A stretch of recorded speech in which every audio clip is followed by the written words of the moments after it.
दोस्तों, भारतीय rail Asia का दूसरा सबसे बड़ा रेल नेटवर्क तथा विश्व का चौथा सबसे बड़ा रेल नेटवर्क है। भारतीय रेलवे का नेटवर्क दुनिया भर में बेहद मशहूर है। रोज लाखों सैलानी रेल से यात्रा करके एक जगह से दूसरी जगह पर जाते हैं, इसलिए भारतीय रेलवे को देश की लाइफलाइन भी कहा जाता है। वहीं भारतीय रेलवे ट्रेनों की गति बढ़ाने के लिए लगातार काम कर रही है, जिनमें बुलेट ट्रेन सबसे महत्वपूर्ण है। फिलहाल भारत में इस समय अभी कुछ ट्रेन ऐसे हैं जो बहुत ही तेज गति से चलती हैं। दोस्तों, आज की इस वीडियो में हम बताने वाले हैं भारत की 5 सबसे तेज गति से चलने वाली ट्रेनों के बारे में। तो गाइस, वीडियो को स्टार्ट करते हैं। Number 1, Vande Bharat express. Vande Bharat express Bharat की मेक इन इंडिया की पहल की एक चमकदार प्रदर्शनी है। इसे ट्रेन 80 के नाम से भी जाना जाता है और इसके डिजाइन और विकास का श्रेय integral coach factory ICF Chennai को जाता है। वंदे भारत एक्सप्रेस के 2 रूट हैं, पहला दिल्ली से वाराणसी और दूसरा दिल्ली से कटरा के लिए। इसे 200 किलोमीटर प्रति घंटा की गति से चलाने के लिए डिजाइन किया गया है और इसका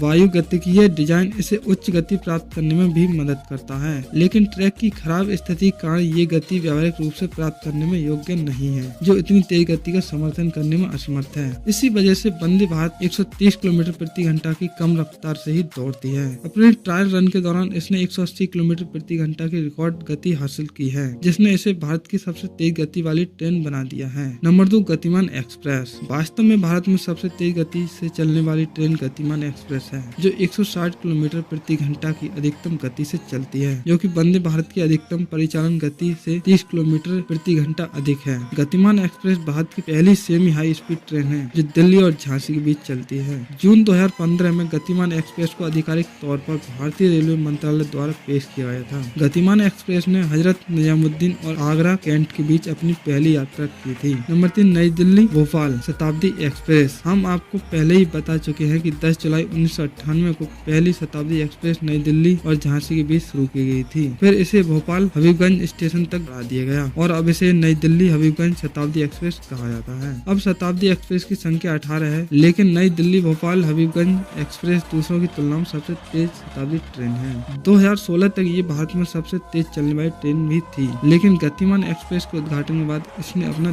स्थान खो दिया है और अब ये भारत की तीसरी सबसे तेज ट्रेन है। ये ट्रेन जो अधिकतम गति प्राप्त कर सकती है वह 155 किलोमीटर प्रति घंटा है। नंबर 4, मुंबई नई दिल्ली राजधानी एक्सप्रेस। 90.46 किलोमीटर प्रति घंटा की औसत गति से चलने वाली ये राजधानी एक्सप्रेस दिल्ली सेंट्रल से मुंबई सेंट्रल तक चलती है और इसे भारत की चौथी सबसे तेज ट्रेन के रूप में जाना जाता है। मुंबई नई दिल्ली राजधानी एक्सप्रेस के अनुमेय उच्च गति 140 किलोमीटर प्रति घंटा है, लेकिन ये 160 किलोमीटर प्रति घंटा की गति से चलने में सक्षम है, लेकिन स्पर्श नहीं करती है। ये मुंबई और नई दिल्ली के बीच 6 स्टॉप लेता है और दैनिक कार्य करता है। नंबर 5, नई दिल्ली हावड़ा राजधानी एक्सप्रेस। सभी राजधानी एक्सप्रेस में सबसे पुरानी और सर्वोच्च प्राथमिकता नई दिल्ली हावड़ा राजधानी एक्सप्रेस है। इसे पहली बार 1969 में पेश किया गया था। ये शुक्रवार को छोड़कर हर दिन चलती है। ये वाईफाई और एसी कोच से सुसज्जित है। ये ट्रेन नई दिल्ली और हावड़ा के बीच केवल 7 स्टॉप ही लेती है। ये भारतीय रेल मंत्रालय द्वारा शुरू की गई पहली राजधानी एक्सप्रेस थी। इस ट्रेन की अधिकतम अनुमेय परिचालन गति 135 किलोमीटर प्रति घंटा है और औसत चलने की गति 85 किलोमीटर प्रति घंटा है। साथ ही यदि आपने इनमें से किसी ट्रेन में सफर किया है तो कमेंट करके जरूर बताएं। यदि आपको वीडियो थोड़ी सी भी इंफॉर्मेटिव लगी हो तो यार प्लीज वीडियो को लाइक जरूर कर दें और चैनल को सब्सक्राइब करना ना भूलें। तो हम मिलते हैं नेक्स्ट वीडियो में, तब तक के लिए जय हिंद।